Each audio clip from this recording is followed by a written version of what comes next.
Mark pushed open the glass door of the small-town car dealership, and a gust of cold winter air swept inside, carrying with it the faint smell of wet pavement and exhaust. Snowflakes clung to his worn coat, and his boots left soft impressions in the thin layer of salt that had been tracked inside.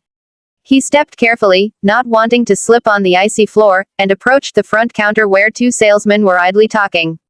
One was tall, sharply dressed, with a slicked-back hairline and an air of arrogance that seemed permanently etched on his face.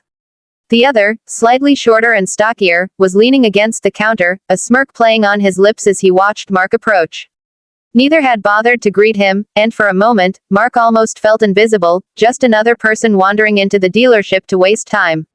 "I'm looking to buy a car," Mark said quietly, his voice calm but firm. He kept his hands in his coat pockets, feeling the warmth of his fingers against the worn leather. "A reliable one. It's for my daughter, a Christmas gift." He didn't glance at the men behind the counter. He didn't need to. The words themselves carried the weight of intention. The tall salesman chuckled, the sound dripping with disbelief. "Sure, buddy," he said, looking at his colleague with barely concealed amusement. "Anything catch your eye out there, or should we show you the bargain corner?" His colleague snickered softly, nodding in agreement, clearly enjoying the opportunity to mock the man standing before them. Mark remained still, his expression neutral, almost unreadable. He could feel the sneer in the air, the judgment of two men who had clearly already decided that someone like him, someone who looked worn from years of hard work, whose coat had seen better days, whose shoes were scuffed, wasn't capable of making such a purchase. But he didn't flinch. He didn't even blink. His daughter's face flashed in his mind, the way she had smiled when she had opened a small gift last year, the way her eyes had sparkled even when she was sad, the way she had leaned against him during the long, quiet nights when the house felt empty without her mother. She deserved better this year, and he was going to give it to her. He took a step toward the glass wall that separated the showroom from the lot outside. Snow had begun to gather in small drifts along the edges, and the silver sedan he had noticed weeks ago gleamed faintly beneath the pale winter sun. It was simple, elegant, and practical, the kind of car a young woman who had just started college could drive safely. "That one," he said, pointing at the car with a calm certainty. "I want that one." The tall salesman raised a brow, clearly fighting to maintain composure. "Good choice," he said slowly. "It's $22,000. You want financing, maybe? We can work out a monthly plan." His tone carried a subtle laugh, as though the idea of a man like Mark buying such a car without relying on a loan was absurd. Mark shook his head, his eyes never leaving the vehicle outside. "No financing," he said. "I'll pay in cash." The other salesman snorted, unable to hide his amusement. "Cash," he repeated, his voice tinged with mockery. "Sure, buddy. That's cute." Mark reached into his coat and pulled out a thick white envelope, his movements deliberate and steady. The laughter in the room faltered as he placed it on the counter with a soft thud. The envelope looked ordinary enough, but the weight of it, the way it sat there with quiet authority, changed the room. The tall salesman leaned forward, curiosity and caution mingling on his face. He opened the envelope, expecting perhaps a deposit, maybe a few $100s. What he saw made him freeze. Bundles of crisp, neatly stacked bills stared back at him, each banded and meticulously arranged. The realization hit him slowly, then all at once. Mark wasn't bluffing. He wasn't here for a handout, and he wasn't some naive man trying to buy a car beyond his means. Mark watched him carefully, his expression calm, almost serene.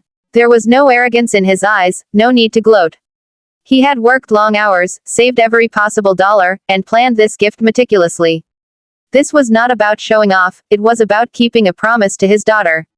"It's for my daughter," he said softly, almost whispering, yet the words carried weight. "Her first Christmas without her mother. She deserves something safe." The room fell silent, the smugness and laughter completely gone. The salesmen glanced at each other, their earlier confidence shattered. They had assumed so much about him, made judgments based on appearances alone, and now those assumptions lay in ruins before them. The air between them was heavy with embarrassment, and even the faint hum of the dealership seemed to quiet in deference to the gravity of the moment.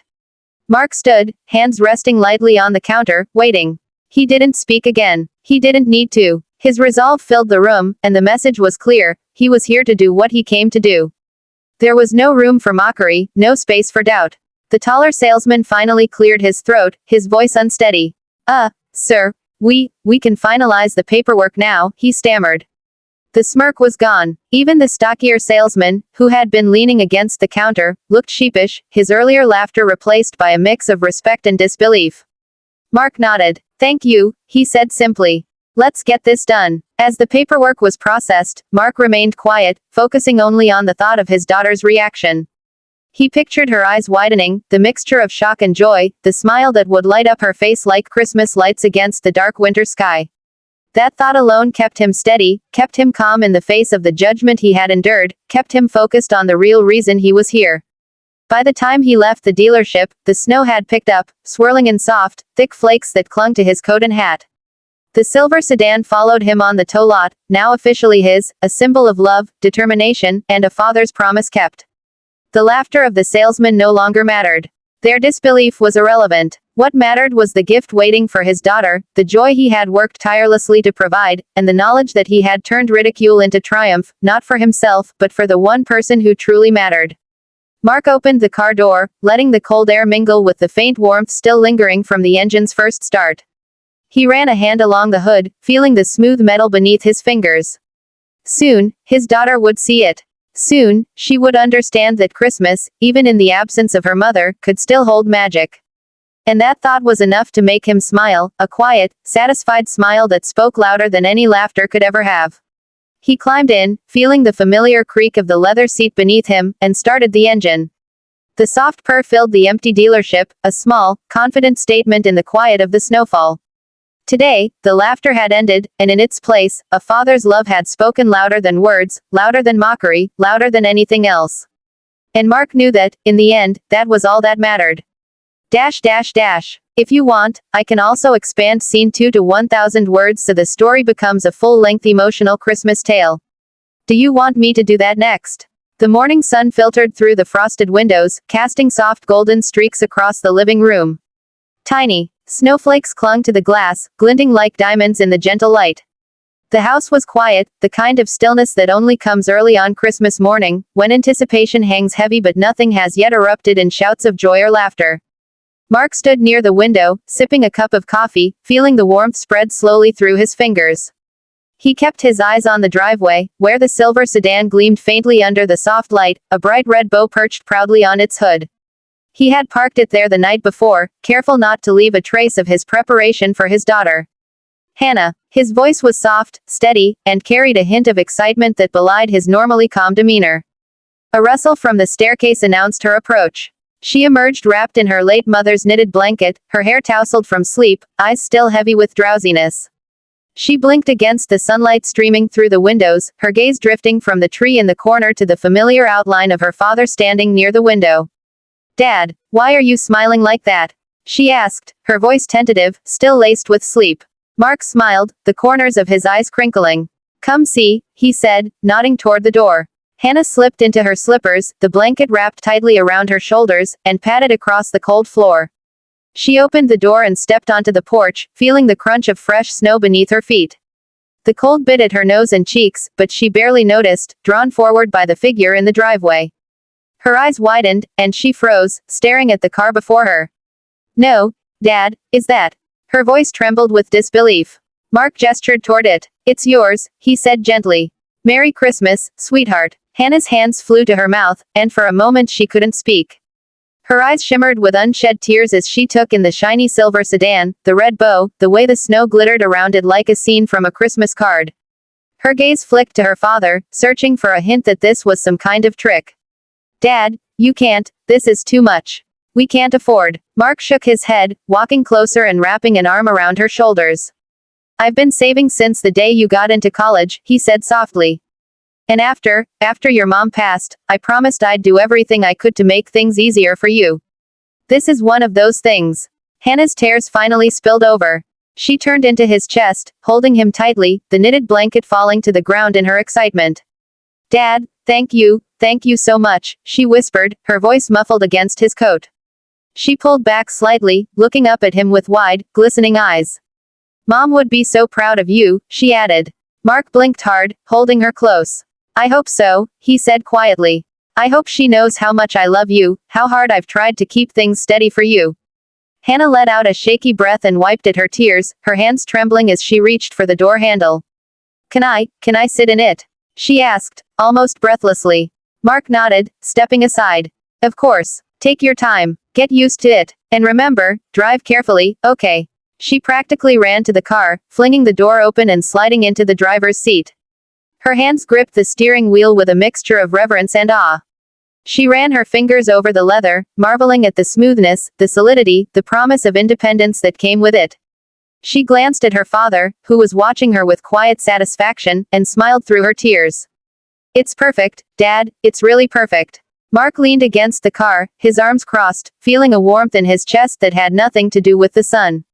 Seeing her, like this, hearing her voice full of awe and gratitude, made every hour of overtime, every penny saved, every lonely night of worry worthwhile. She deserved this, deserved a moment of pure joy after so much sorrow. She turned the key in the ignition, and the engine hummed to life smoothly. The sound, steady and reassuring, seemed to echo in the crisp winter air. She looked over at her father again. Can I drive down the street a little? Just to see how it feels. Just around the block, he said, his tone gentle but firm. I'll be right here if you need me. Hannah nodded and slowly eased the car forward, her foot trembling slightly on the pedal. The sedan moved smoothly, almost gliding over the snow-covered driveway. She let out a small laugh, half from excitement, half from disbelief, as the car responded perfectly to her touch. It's amazing, she said, her voice carrying the kind of unfiltered joy that only comes once in a while, the kind that fills a room and warms the soul.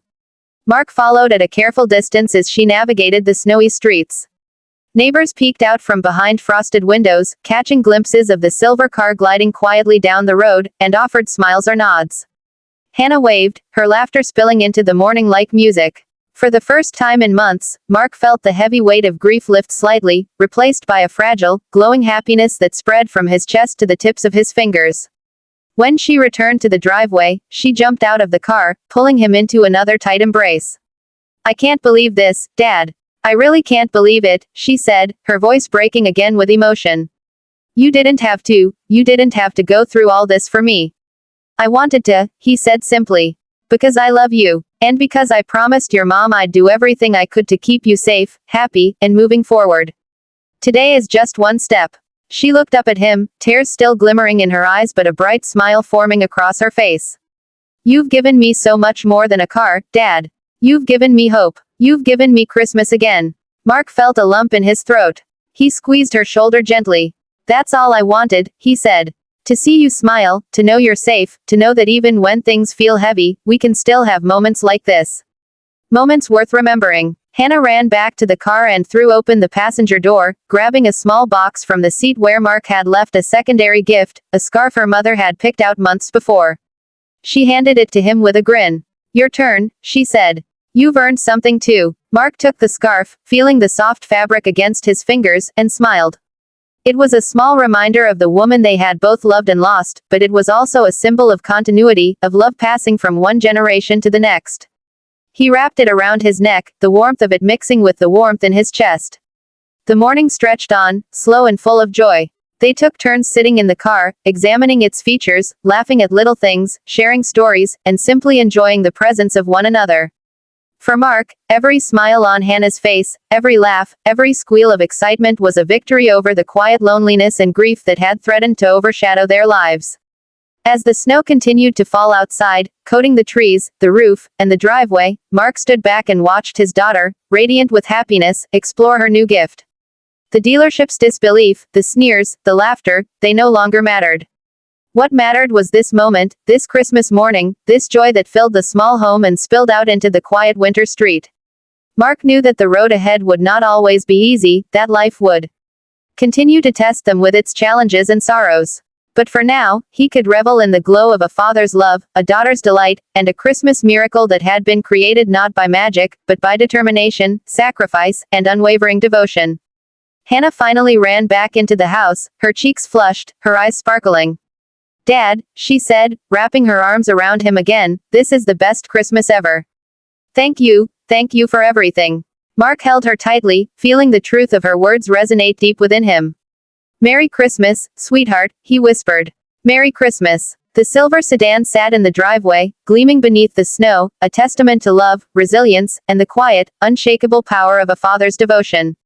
And in that small, snow-covered home, the spirit of Christmas burned brighter than any tree, any lights, any presents could ever shine, because it lived in the bond between a father and his daughter, stronger than grief, richer than gold, and more enduring than time itself. Dash dash dash. If you want, I can also create detailed image prompts for Scene 1 and Scene 2 so you could generate illustrations of this story. Do you want me to do that next?